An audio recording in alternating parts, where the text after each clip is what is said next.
Hey YouTube, this is Zach with Achilles Financial, and today I want to talk about once again STEM Inc. or STPK, which trades under StarPeak Energy Acquisition Corp. The reason why I want to talk about StarPeak today is because this past Monday, STEM came out with their updated 8K filing. So this is the updated filing where they're talking about business events and the upcoming merger. They also released their unaudited financial results from this past year. So if we go into company newsroom press, you can see those results here, and they kind of talk about it. And this is great, but what I want to talk about today is what's actually in that 8K. So we're going to be doing a little bit of fundamental analysis, a little bit of risk analysis to talk about all of the information included in there. Some of the key things to talk about right now is that STEM revenue more than doubled in 2020. That is awesome. The execution is there. Keep in mind that more than doubled only puts them at $36 million, and they lost a lot of money in 2020. Now, one of the chief reasons they are losing a lot of money is one, executive compensation. They are paying their execs a lot. Granted, they brought in a power team and they intend to utilize them. Part two is they are rapidly ramping up their sales. They have that first mover advantage. They intend to use it and hold on to it as long as possible. The key company that I would compare them to in this space would be DraftKings. DraftKings had phenomenal sales growth in 2020 and into 2021. However, for every dollar that comes in, they are spending 80 cents in marketing and sales cost. When you do that, that means that you are going to operate at a loss. So some of the key things to talk about here is if they're able to continuously grow and again be able to hit their 4x annual revenue goal, which is already contracted, this is a big deal, then they're going to be in a very great spot, STPK is. So one of the things I want to talk about here is, first off, how can you get into those results? How can you get into the SEC to be able to with the capability to go and look at this? So what you want to do is you want to go to the SEC.com and type in STPK, and that'll get you to this next screen here. This beautiful document is the SEC document, and we've got ourselves the S8, or sorry, the 8K, not the S8. This is the document that details all of the important information included in their SEC filing. Now, generally speaking, most retail investors, myself included, don't necessarily read this type of information. However, I went ahead and did so that you don't have to. The key benefit here is that I am looking for this company to be in my 2025 portfolio. For my long-term holds, I like to have between 3 to 7, really about 5 companies that I am actively looking at every single day. This is my long-term portfolio, and this is the one that I continue to try and build positions in. And STPK is definitely there. So when they come out with information like this, I want to know why that is occurring and what the advantages and disadvantages are. One of the key things to look at here is this is a company that we had multiple press releases say that they anticipate having the merger completed in Q1 of 2021. However, when this released, they did make the statement that they do plan on having that pushed off until early Q2. So that's important to note because, again, that is something that they have continuously said this is going to happen, and it has now been pushed off. That's why the stock has kind of been in a holding pattern. If not due to the speculative nature of the stock, they have continued to struggle. Now, one of the things that I do want to talk about in here that is super important is I still have every confidence that the stock merger is going to close and we won't be worried at all. But again, that information's in here and we want to see that. In the table of contents, some of the things that I want to look at initially is some of the historical audited financial statements. So you've got that information here, and this is what I want to focus on in particular. The reason being is because this is going to be what carries a lot of the weight in our conversations going forward of what are they doing.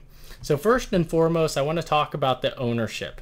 What I want to be looking at is every time we do this analysis is the maximum possible redemption. So when they initially go public, there's going to be the number of shares outstanding. The key thing to look at is that, again, the overall percentage, I'll call it right at 30%, is going to the public stockholders.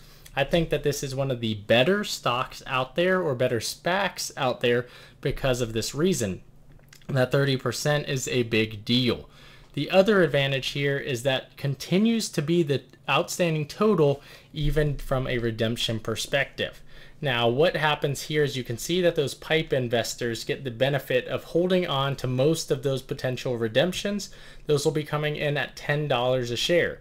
So the two things I want to highlight for both PIPE investors, one, those are utilized, founder shares as those are transitioned over to the company, and former equity holders of STEM. All of that is going to be part of the lockup period. In this document, it does highlight that there is going to be a 6-month lockup period. So from the day that the shareholders are able to begin trading STEM as it stands, no longer STPK, but STEM, there will be 6 months where those initial equity holders will not be allowed to sell. Some of the reasons that is super important is because the capability of leadership to buy in these equity options at under $1 a share means that I anticipate many of them, John Carrington, the CEO included, will become billionaires. So while that is great for him, how can we continue to build positions and take advantage of this information? The key thing to note here is that the maximum amount of shares outstanding is approximately 97 million. That's good because, again, it showcases some of that float capabilities. It's not a super high number. It's definitely not a low number. But the key thing to watch as that number moves is, are they going to ever issue more shares? At this point in time, again, a ton of companies do this. From their planning, it looks like they won't have to, but if we see a crazy run up, I could see them doing so. That will dilute the shares, which means that if you have some today, it will not be beneficial for you in the future if they dilute. So just be aware of that, because that is a risk. Some of the other things that are in here that we want to look at for the summary of the financial info is that they operated at a loss this past year, 2020 being the first year that that happened.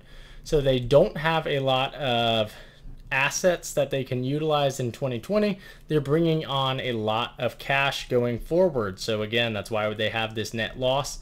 Despite the fact that this is a pretty huge number for them, the key thing to be looking at there is the reason that that is happening is because they are ramping up sales and they are going through a massive equity transaction.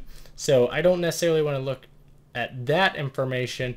The key thing I want to look at is, again, the company has just scaled massively. You can see that in the assets and liabilities. This is a company that up until this past year and even into 2021 did not have any debt. I don't believe that will be included going forward. So this is something that I really want to highlight. So they more than doubled their revenue. This number is going to be north of $150 million.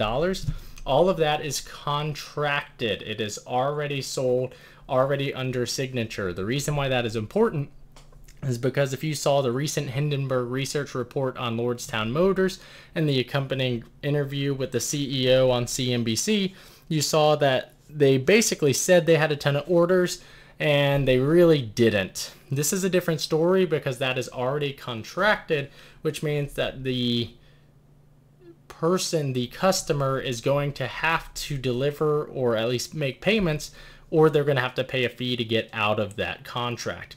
However, this is a company that has continuously been building and implementing, and so now they're ramping up.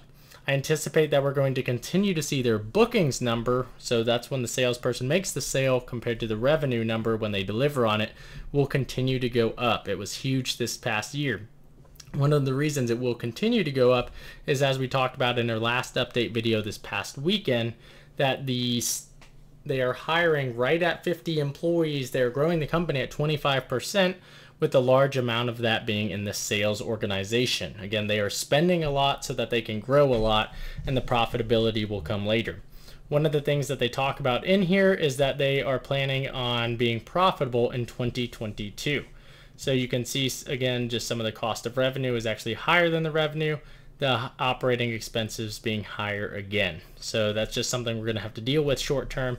This is a 2025 stock, not a 2021 early 4 months in. So we've got some of the information on the combined pro forma. You can see a pretty hefty loss. I'll just scroll down here. You can see a pretty hefty loss of the pro forma documentation. So the STEM equivalent, 1841. I'm happy with that, but again, we lost money on the per share basis. So you can see net loss per share up here of 259. So I want that value to go up because this is basically the book value, which is the at calculation or your total equity, and we need that to go up for us to have a much higher valuation. Again, sales is really what's going to drive the value of this stock, and if they can deliver on that initial sales, then I don't think that a 40 or 50 PE ratio or even a 20 P price to sales ratio is out of the question. So as we continue to go through here, again, they're talking about the price. They won't be doing dividends. A lot of forward-looking data in here that's not super important here. They do list a number of risk factors, including, and again, anytime you look at the risk factors, there's always concern here. So feel free to look at that. I didn't see anything that really scared me. I think that this is all pretty normal for what you see in most 8Ks. So I apologize for kind of scrolling through here as I already read a lot of it. One of the things I do think is important is, again, nothing is here risk related to the merger. Nothing is set in stone until this merger happens. That is one that I want to watch, but again, they are anticipating that to close in early 2021 or Q2 2021. So as I continue to fly through here, the only other item that I really wanted to focus on here was that, again, they don't anticipate being profitable until 2022, at which point they will be net EBITDA positive. So they've got some of that information in here, and again, that will be when it is truly beneficial. So we already looked at that info. The last thing that I wanted to highlight is I'm looking for the management compensation. So here's the management of STPK, and here is the information associated with STPK. So here's some of their growth projections in here. Again, they are looking to be positive soon. They've got their valuations. And then what I want to talk about is the Athena platform in here, which there is a lot of growth potential. This is a lot of what we saw in the investor presentation. But what I really wanted to focus on is the executive and director compensation of STEM. So you can see in here that they made solid money. Again, you can see right here, 2020, $400,000, $350 for the CFO, CTO, and CEO. This is all publicly available information. You can see that info here. The key thing to look at is their options awards. So these guys have some massive options contracts that are going in directly into the stock price. Now, what are these options award? Well, you can see here that they're getting, or John Carrington, the CEO, is getting 6.7 million. And this is before I go farther. I do want to highlight other people are getting stock awards. These are just the top 3. The other thing I want to highlight is, again, all of these individuals will be included in that lockup period and not be able to sell any shares until the 60-day or the 6-month lockup period has passed. But one of the things I want to highlight is you can see why they got certain bonuses. And again, you got to beat on bookings, got to beat on installations, system cash flows. Basically, the better you do, the more money they make. I will approve that when it goes to a vote for the personnel. But lastly, I want to talk about their option exercise price. So you can see their underlying options. You can see the expiration date of 2025 for this first round. And then you can see the exercise price. So this is how much it will cost to utilize that option price. And this is insane because if you look how many underlying options there are available, this is a lot of money. Again, you can see those prices. I'll leave this on the screen so that you have the capability to look at it. But this is a lot of money that these individuals have available. And I can't imagine that they're not going to sell some when that initial lockup period happens or is surpassed. When that happens, we'll still have the capability to take advantage of anything going on from the company perspective. But just because they sell some of their shares does not mean that they are no longer fully involved. It'll just depend on how many they share, because again, if you can get 4.7 million that is just a lot of money. But again, it's been granted for since 2015. So as the company's gotten bigger and bigger, the options have as well. So you can see this information here, and we'll be watching that going forward. Again, they intend to continue this equity incentive plan. So there's a lot more information readily available in here. Feel free to check it out. You can see some of their board members, but these documents are just massive. So feel free to look at the 8K again. I did a lot of digging in here, but I don't want to necessarily go through the whole thing. I just highlighted some of the important information, and you can see that we've only made it about a third of the way here. But the key things to wrap up on: 97 million shares. They are not going to be profitable until 2022, but they are going to be utilizing that expense to continue to grow the revenue side, and at which point they're going to start having a lot of those higher margin software deals, recurring revenue deals start coming online, and they're going to continue to be profitable from thenceforth on. The key thing to watch for them is, can they execute? So first catalyst is going to be the merger. Second catalyst is going to be that Q3 financial report where they showcase earnings and they showcase how much revenue do they have. So that's what I'm going to be watching going forward. If you want to see any of that other info in here, feel free to check it out. As you can see, there is quite a bit in here. But I will allow you to check that out. So if you have any questions, feel free to drop those in the comments below. And if you found this content helpful, please leave a like and subscribe. If you want to check out STPK and learn more about it and what we like, I've got other videos on the channel. Also, I've got a channel dedicated to it on the Discord, at which point we will be talking about it extensively. So thanks for watching. Hope to talk to you soon, and I will talk to you later.